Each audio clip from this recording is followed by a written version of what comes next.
हो तो वोट डालने वालों के दिमाग में अपना मनपसंद सियासी रहनुमा होता है। न्यूयॉर्क चलते हैं, वहां जियो न्यूज़ के नुमाइंदे अजीम एम मियां से पूछते हैं कि अमेरिका में लोग ट्रंप को या कमला हैरिस को वोट दे रहे हैं या पॉलिसीज़ पर वो अपने वोट का फैसला कर रहे हैं। इनमें से क्या दो चीज़ें हैं जो सर फहरिस्त और उनके लिए अहम है?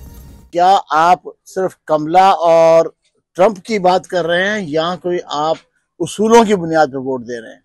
भाई बात ये असूलों की बुनियाद पर ही वोट देना चाहिए। अस्सलाम वालेकुम रहमतुल्लाह।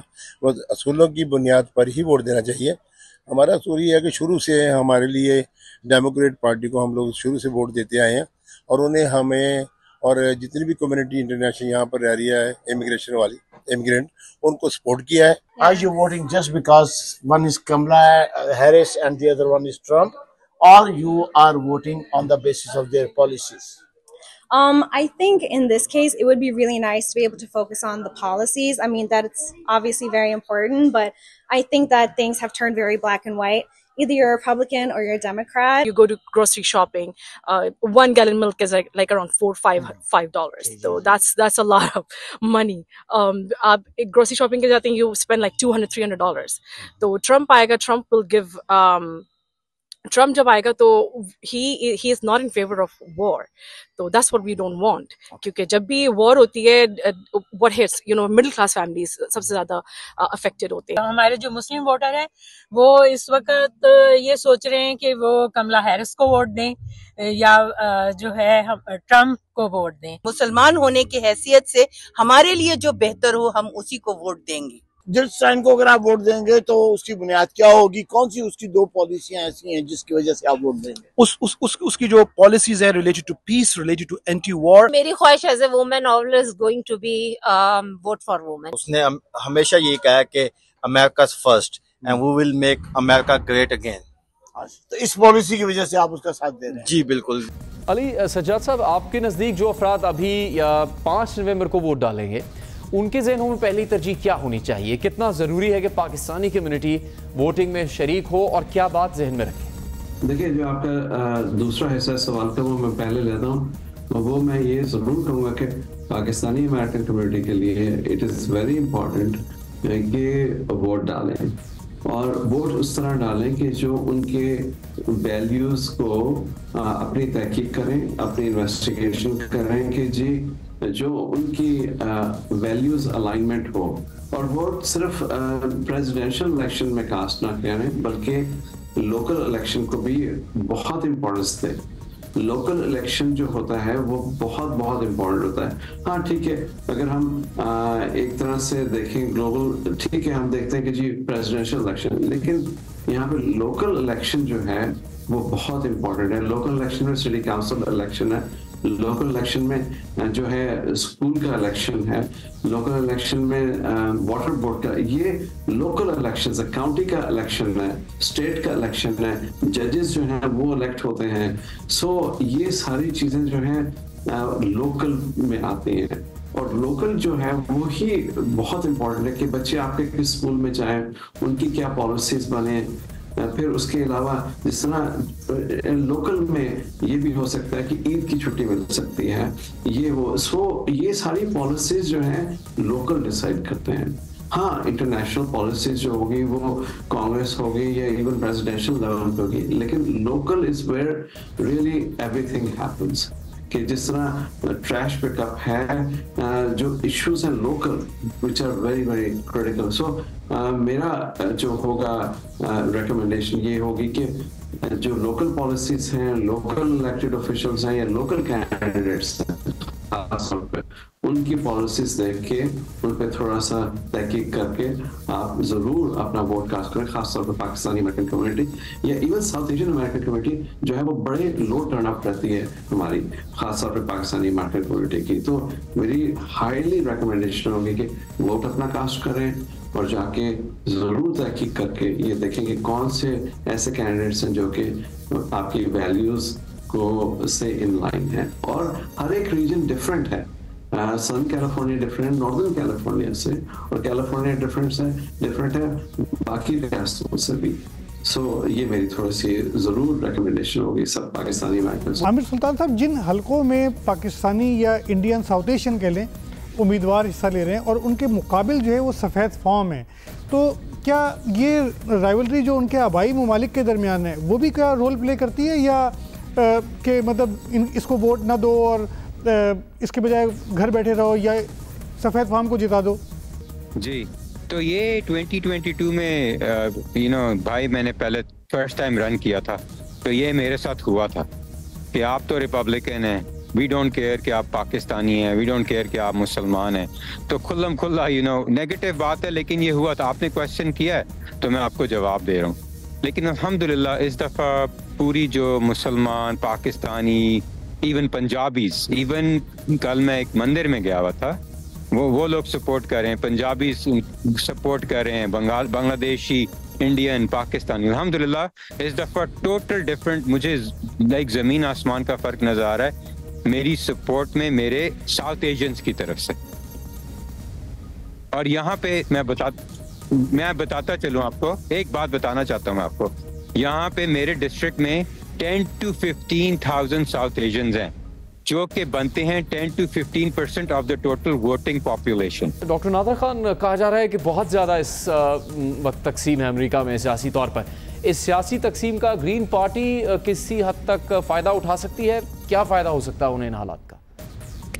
इसमें आपको थोड़ा सा इस इलेक्शन के पॉलिटिकल बैकग्राउंड में जाना पड़ेगा।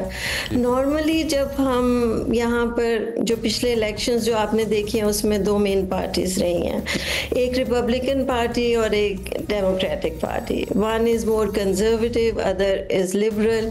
दोनों के अपने अपने मैनिफेस्टो हैं जिसकी बेसिस पे most of the voters decide करते हैं कि उन्होंने किस पार्टी की तरफ जाना है। और बहुत सारे वोटर्स जो हैं वो अपना वोट चेंज नहीं करते। देयर आर सम वोटर्स जो कि अपना वोट चेंज करते हैं, जिनको आप कहेंगे कि जिनकी वजह से इलेक्शन रिजल्ट तब्दील होता है, और ये वोटर्स इन पर्टिकुलर स्विंग स्टेट्स में बहुत इम्पोर्टेंट रोल प्ले करते हैं।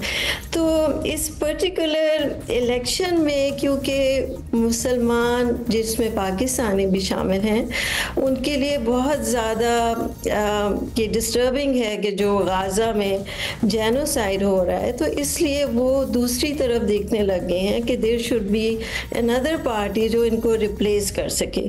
तो यहाँ पर ग्रीन पार्टी पिक्चर में आती है। ग्रीन पार्टी जो है वो इलेक्शन तो नहीं विन कर सकती, लेकिन ग्रीन पार्टी जो है इलेक्शन पे इन्फ्लुएंस डाल सकता है इस तरह से कि अगर ज़्यादातर वोटर जो डेमोक्रेटिक हैं वो ग्रीन पार्टी की तरफ जा रहे हैं, तो अगर ऐसा होता है तो उस सूरत में कैमला हैरिस के वोट्स कम हो जाएंगे और ट्रम्प के विन करने के चांसेस बढ़ जाएंगे। सो एक तो ये इस तरीके से डिस्टर्ब कर सकता है। दूसरा ये है कि अगर ग्रीन पार्टी एक साइजेबल नंबर के वोट्स ले लेती है, लाइक अबाउट 5%, तो नेक्स्ट इलेक्शन में वो एक मेन स्ट्रीम पार्टी या थर्ड फोर्स के तौर पर आ सकती है।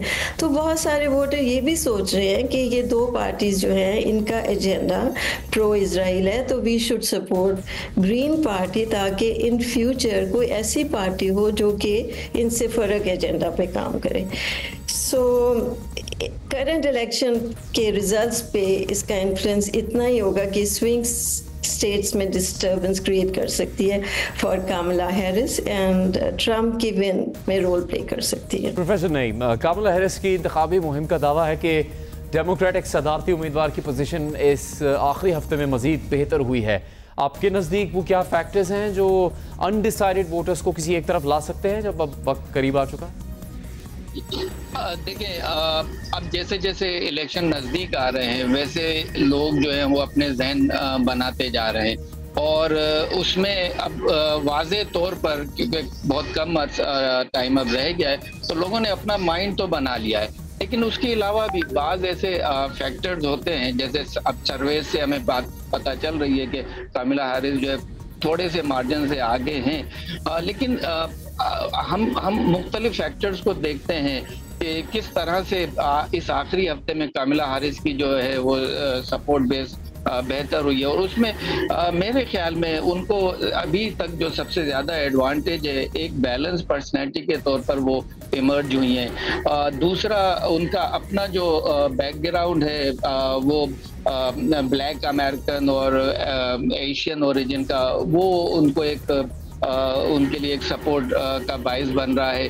फिर उन्होंने जो है वो एक लिहाज से ट्रम्प की जो उन पॉलिसीज को काफी तनकीद का निशाना बनाया है, जिसमें ट्रम्प जो है वो एक बहुत ही नेगेटिव सॉर्ट ऑफ पोजीशन या बहुत ही एक्सट्रीम पोजीशन लिए हुए हैं, जिसमें एंटी इमिग्रेशन पॉलिसी है, अबॉर्शन की पॉलिसी है। तो इस हवाले से अब जो है लग रहा है कि कामिला हैरिस की जो पोजीशन है थोड़ी बेहतर हो रही है, लेकिन इवन स्टिल ये कोई हतमी बात नहीं होगी कि कामिला हैरिस जो है वो जीत जाए। डॉक्टर मिन्हाज, कैथोलिक मसीहों के जो रूहानी पेशवाएं पोप फ्रांसिस, उन्होंने दोनों यानी कमला हैरिस और डोनाल्ड ट्रंप दोनों ही को कहा कि ये अच्छे उम्मीदवार नहीं हैं। तो जो अमेरिकन क्रिश्चियंस हैं उन पर पोप फ्रांसिस की बात का कितना असर होगा?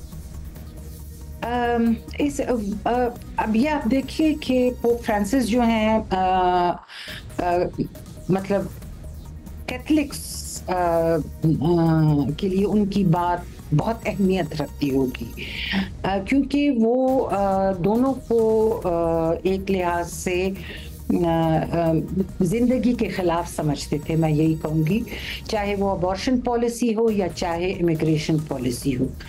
तो उनका तो स्टांस यही है कि आप ऐसे कैंडिडेट को वोट दें हु इज़ लेसर इविल, जो कम नुकसानदेह हो लोगों की जिंदगी के लिए।